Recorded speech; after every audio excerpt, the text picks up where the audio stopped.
Okay, so today I'm going to walk you through how I like to prep a pork butt. But essentially, let's talk about the parts of it, or what you might want to be concerned about. So this is bone in. So here's the shoulder blade right here. I'm going to go ahead and keep that in as well. And if you go to the opposite side, you can see it over here as well.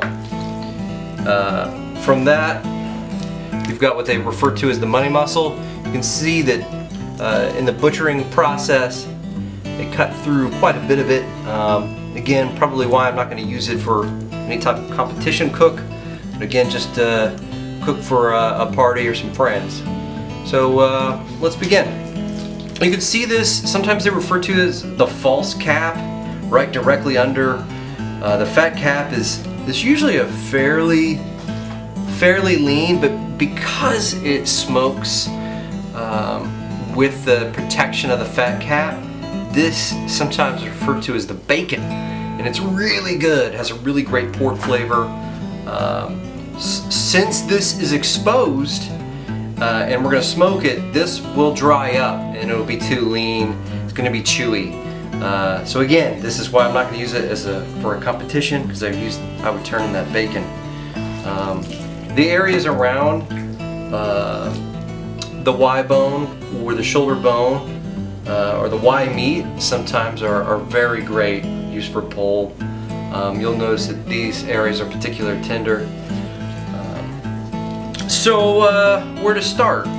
You know, first and foremost, I flip it over. I'll start kind of with the lean side, or not the fat cap side. I try to get some of these larger chunks off. Probably could keep them. I'll probably, this flap, I mean, this essentially is gonna kind of crisp up. If anything, you know, I want to get rid of all this. See the vein right here? It's kind of nasty stuff. Don't serve that to guests. So you just want to kind of lean that up a bit, okay? Right through here. Again, I'm going to try to get rid of this as well. This is kind of gross stuff, so.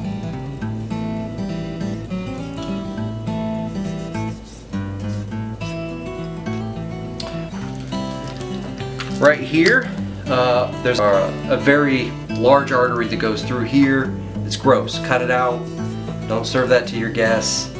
I guess you could render it down, and then during the part where you're pulling it apart, you could remove it, but man, just get that off of there now, is what I say. So, you'll notice the more that you remove, the looser this gets, and to where you could practically separate this.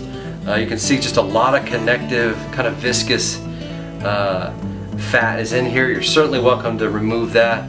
This, for the most part, will render down during the cook. So I'm going to leave that there. And if there's anything that's excessive, like there's some chunks down here, I'll probably get rid of.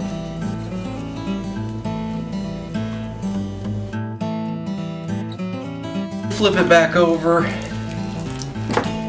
Again, for the most part, I'm going to leave it. The fat cap intact. I'm not going to manipulate it. And maybe if it was hanging over in this area a lot, you might want to trim that back. I mean, you've got a little bit here. But yeah, I mean, I like to cook the fat cap down in my WSM. It's just a preference, because when I'm cooking, all of this will be exposed. I'll have all the rub on this side. A lot of great pull, a lot of great seasoning, and you won't typically lose it. Getting that last little chunk. And for the most part, it's, you know, I'm not going to trim it much beyond that. If I was going to do a competition, absolutely expose the money muscle, maybe do a loin piece here. There's a lot of tubules through this section and underneath as well, and then certainly isolate some of the Y bone as well. So let me get that started. Okay, now that we've trimmed it, I'm going to go ahead and inject. You certainly don't have to. You can go straight into the application, dry rub, whatever you're fancy. So I've got this Butcher Barbecue 14 gauge needle Really like it. If you watched my brisket video, you saw my larger 22 gauge. Really like the smaller one for getting in tight spots, especially if you want to focus on a specific area, especially on the money muscle side too. So I use Cosmos Q, just so you can see it. Very savory. I would put it in the salty savory kind of category. It's just going to be dehydrated pork roast, a lot of phosphates in it. It's just going to help with retention of water. I already took the liberty of mixing in advance with apple juice. Let it sit for about 45 minutes in the fridge. Just pulled it out. You want to let it sit because it gets real foamy when you use it for the first time, and shake it up. And I have a ball in there. So let me go ahead and inject real quick. I'm going to go around, fill that up. Again, I'm going to try to go, you kind of pull out as you're squeezing. Kind of each one. I'm going about, I don't know, every inch or so. Again, you just want to fill this thing up, you know.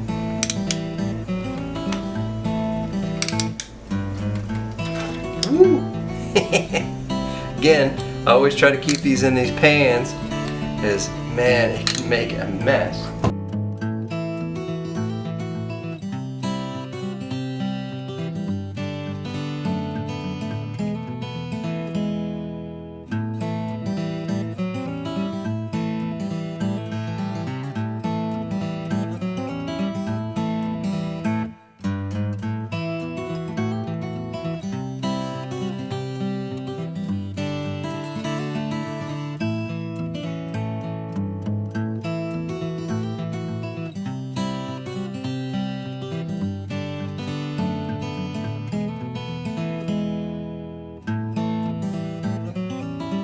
Okay, I've injected it. I'm gonna go ahead and pat dry. I'm gonna get some of the pooling off. Nothing spectacular. Okay, I like to start with a little bit of mustard, about a dime's worth. Kind of spread that out over both of it. Not too much. I don't like to use a whole lot. I don't like it where it cakes up. It can kind of cake into your rub a bit. I'm gonna go ahead and use 3 Little Pigs, based out of Kansas City, the Casey Champ edition. Really like it.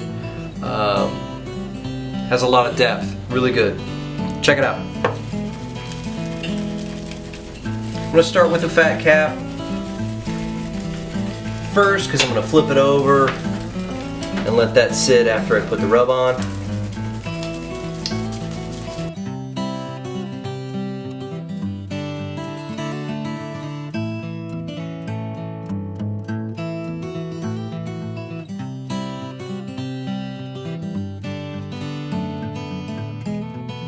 Go ahead and put a little bit of foil over this, set in the fridge till you got the smoker ready, and we'll go ahead and throw it on.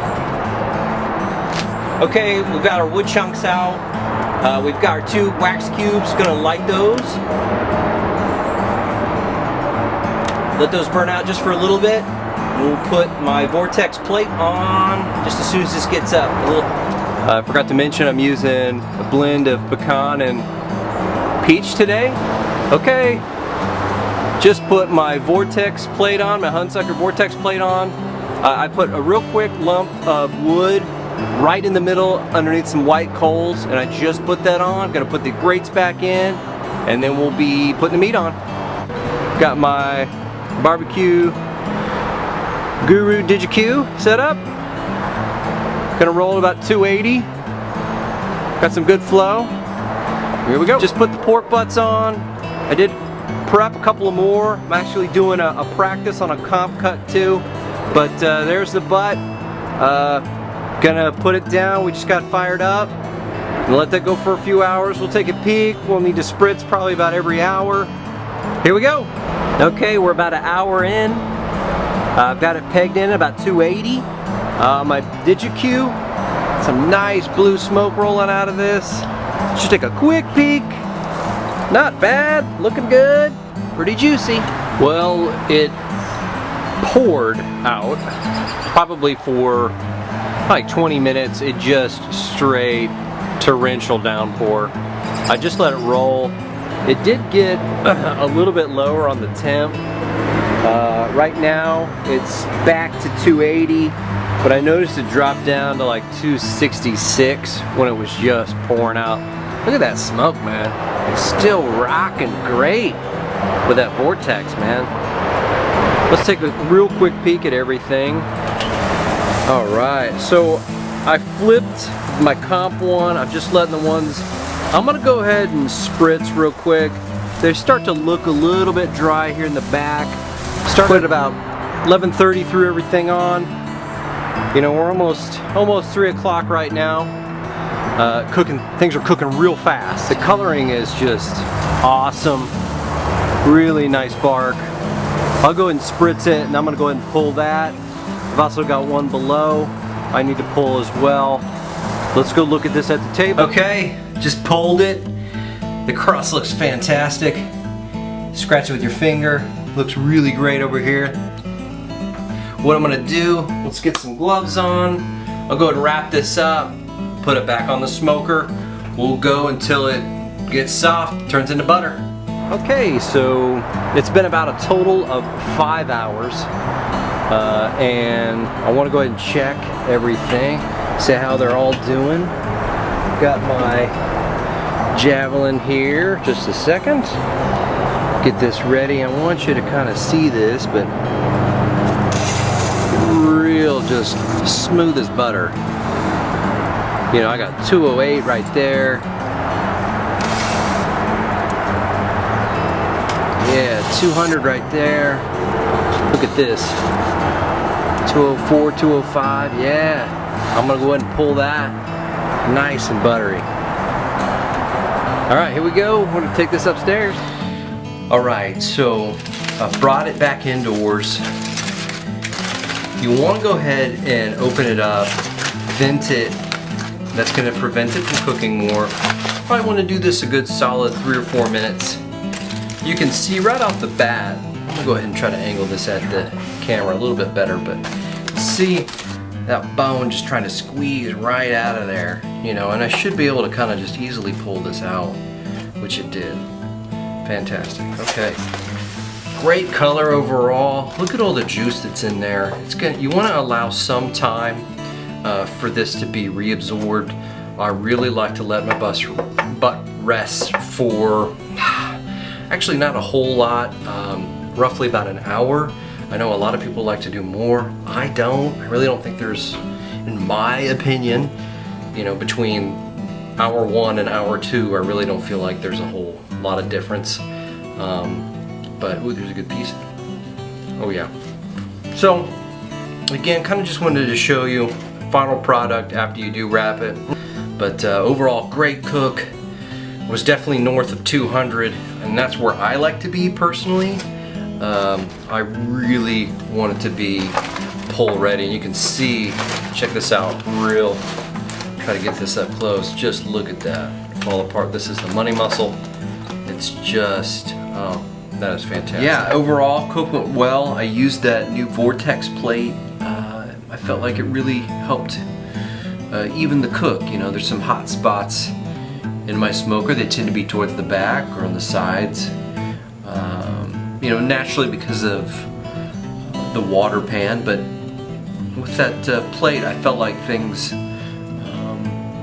were pretty even. And even when I was probing across the entire butt, they were all within a few degrees of each other. So overall, fairly pleased. I think I'll continue to use it.